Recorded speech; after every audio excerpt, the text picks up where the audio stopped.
Order! Order! You are an incorrigible delinquent at times. Behave yourself, man!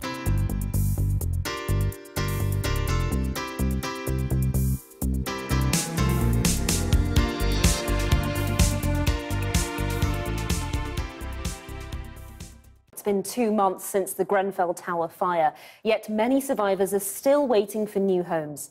This week, Kensington and Chelsea Council will discuss urgent measures to spend tens of millions of pounds on properties nearby.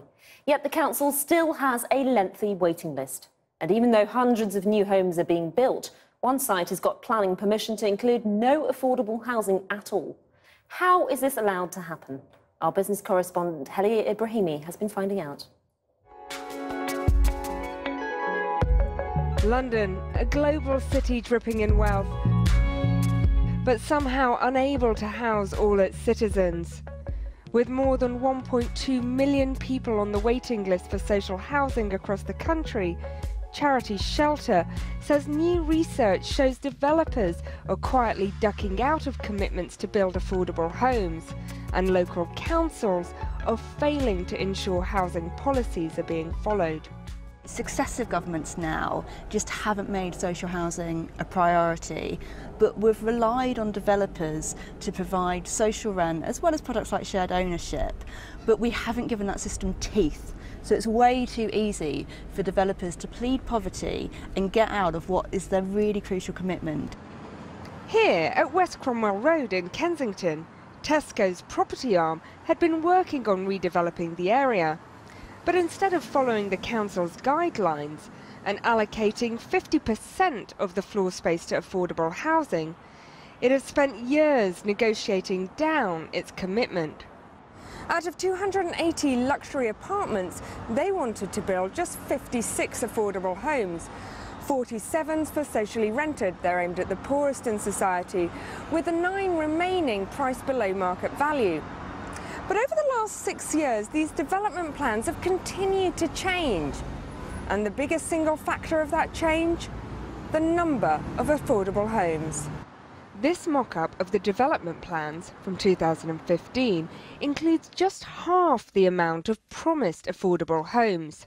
In a statement, Tesco told us that 27 affordable homes remain, and that the changes to the development were made in part because of land outside Tesco's ownership meant the number of residential units had been reduced. This assessment was agreed by the council along with an £8.5 million contribution by the developer to public amenities, including community sports and leisure facilities. After planning was approved, Tesco sold the development land to a private equity company. It's really important that what's built is actually affordable for people. There is no point building luxury flats that the majority of normal Londoners don't have a hope in hell in being able to live in. Frederick Emmanuel, who's on the council housing waiting list, says the increase in luxury developments over the years has made it even harder for locals to afford anything. It's changed in a way where you can actually tell by the vibe of the area, because it's more money orientated in the area. Yeah, there's a lot of the upper class buying the properties around this area because they've made films in this area. It's lost its community spirits. The targets for how many affordable homes need to be built across the UK are set by local authorities. Typically, councils aim for 35 to 40% of new build housing to be affordable, but all too often local authorities fall short of their own targets. Kensington and Chelsea says new developments bigger than 800 square metres should build 50% of floor space as affordable homes. The area has one of the most acute affordability problems in the country, with the median house price at £1.2 million, but the median salary just under £40,000. making house prices unaffordable to most of the residents in the area. There's a real disconnect between what councils know they need and say they need and what they're then negotiating with individual developers. And in this Cromwell Road site, it went wrong from the get-go. You had a council policy saying it should be 50% affordable housing, but then the council very quickly said, you don't need to do that, it's fine, we'll take money for a creche and road improvements and other things. So councils don't feel able to stand up to developers and say, no, this is what our community needs. But I think a big part of it is actually that the developers are just out-lawyering them, and it's just way, way too easy for them to exploit loopholes, to just grind down the amount of social housing they have to provide. It is a complicated web of voluntary and often confusing targets that local authorities set but often don't meet. And a big part of why that's happening is because of a get-out created by central government. In this loophole, government guidance says developers should be helped with planning permission, even if it doesn't meet the affordable housing targets. This was meant to encourage house builders to dig at a time where overall building rates in Britain were at historic lows and land values were high. But the strategy has led to loopholes in the application of planning rules. In response to questions about the Tesco development, Kensington and Chelsea Council said all its decisions had been made in light of central government guidance. But Kensington and Chelsea is not alone in its failure to meet affordable housing targets. Campaigners say almost 50 developments in London have broken their promise to provide affordable homes. Last December, the local government ombudsman said there'd been a failure in monitoring the delivery of affordable homes. In London, it is the biggest crisis facing the city. Sadiq has set out a new direction for London over the last year because when we came into office, we looked at the planning permissions in the pipeline and we saw that the level of affordable housing had hit rock bottom, just 13%. I think the whole system of rules had become a real mess. Glyn Robbins, who has written extensively about Britain's housing shortage and also runs a council estate in Islington, says the ultimate responsibility for the housing crisis lies with the government. Not just this one, but past governments too. We are not going to get out of this problem with tinkering around it. We need radical, fundamental changes in terms of our housing and planning policy, and that needs to begin with absolute transparency. I refuse to accept that in one of the richest nations on earth in the 21st century that we cannot provide adequate, decent, secure, affordable homes for the people in this country. In a statement, a government spokesman told Channel 4 News that £7.1 billion had been invested to boost development. And they added, "We're also looking at ways to improve the current system of developer contributions to make them more transparent, simple and certain." The London Mayor has already increased pressure on developers to stop them getting around the rules and offered support to local councils in their negotiations with big companies. But campaigners worry that unless the rules are made clearer across all levels of government, companies will be tempted to get away with as little as possible, making it ever harder for those living and working in cities to get access to housing. Helia Ibrahimi reporting.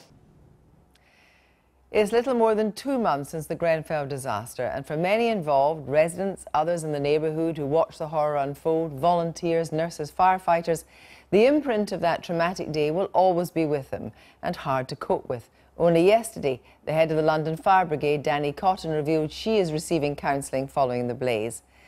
The NHS has knocked on 2,500 doors in Kensington and Chelsea to inquire about mental health and offer advice and counselling. So far, 600 people, 100 of them children, have been referred for further treatment.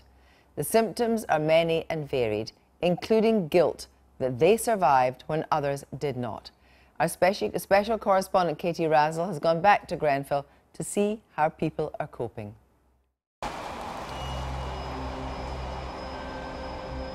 You just keep on getting flashbacks to obviously the fire and nightmares and sleep talking. It's not getting any better. I just feel it's getting worse. This has been the biggest push on mental health in the UK there's ever been in response to one of these events. We had a bird's eye view of it. We had nowhere else to go but look at it. I see it every day. I still see people there. Teresa Griffin has lived beside Grenfell Tower on and off for 5 decades. We used to sunbathe on the top of it years and years and years ago. They used to have no locks on it then. And it used to be, I was 16, everyone used to go up there. So that night, you were here? Yeah, and that tree wasn't there, and there wasn't so many bushes there, so you could see everything. It was a glow. It was the weirdest fire. In this close-knit community, it isn't just survivors of the fire who are experiencing flashbacks.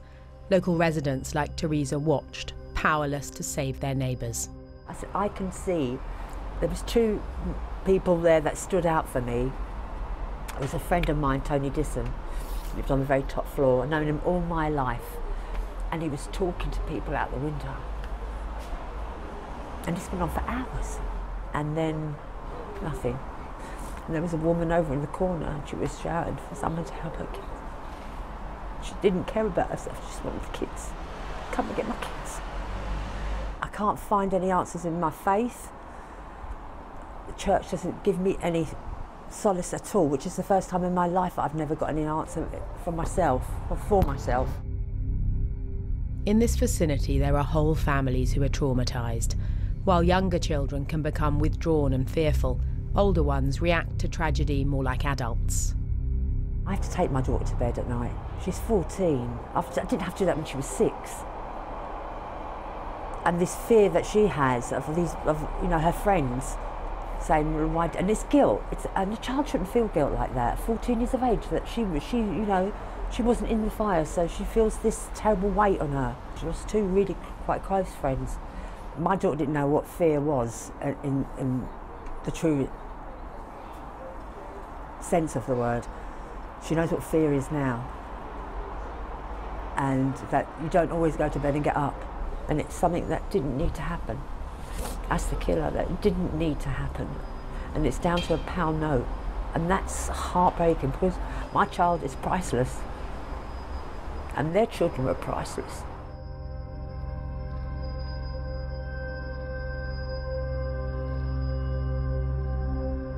Normally, major incidents involve people from all over a wide geographical areas. This is a situation where people are in one place.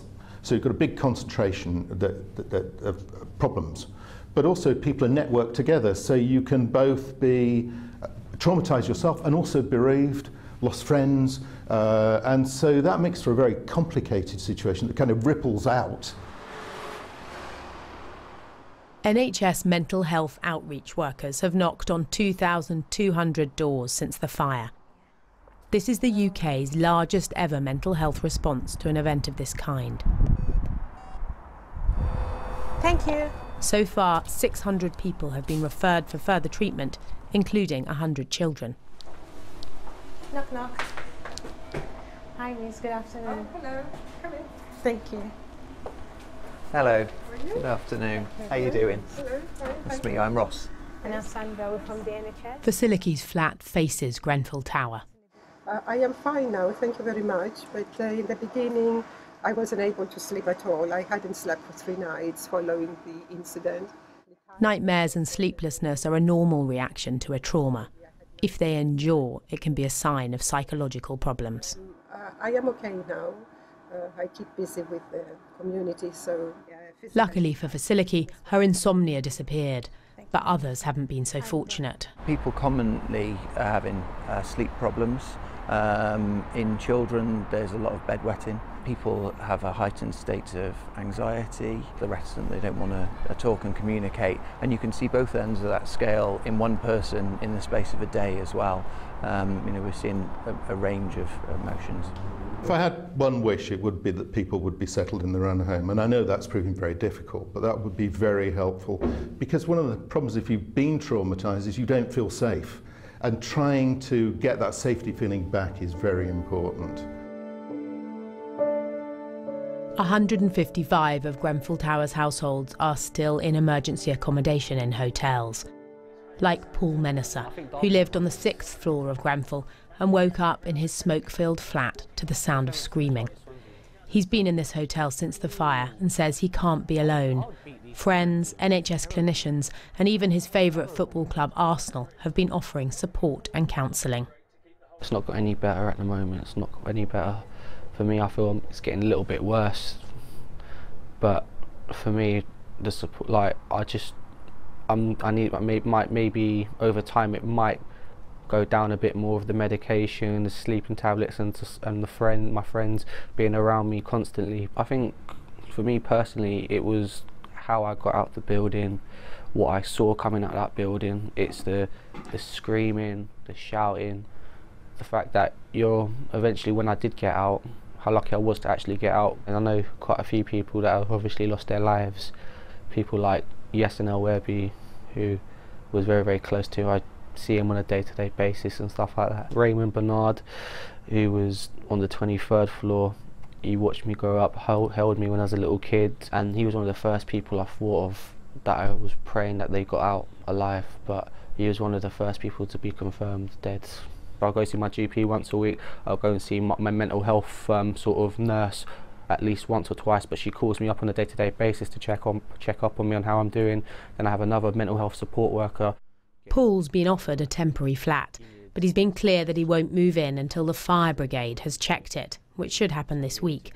After Grenfell, he doesn't trust the housing association's fire checks on his new home. Even in this building here, I've asked quite a few times what's the fire procedure for the building and stuff, like for this sort of building right now and stuff. For the hotel? Yeah, and obviously the room that I'm in now as well, which is good for me, I feel a bit more safe, is the fact that I'm literally one door away from the fire exit.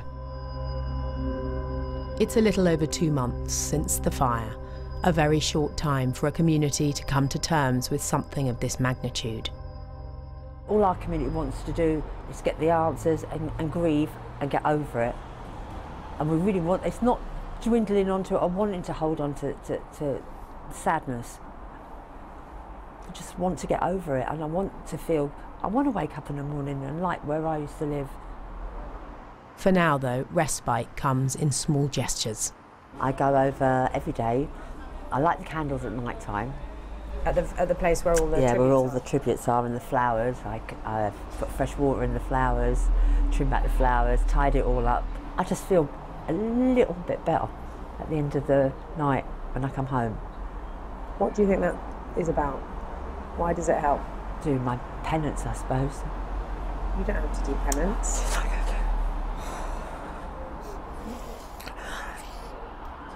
I've got my child, haven't I? They haven't got any kids anymore.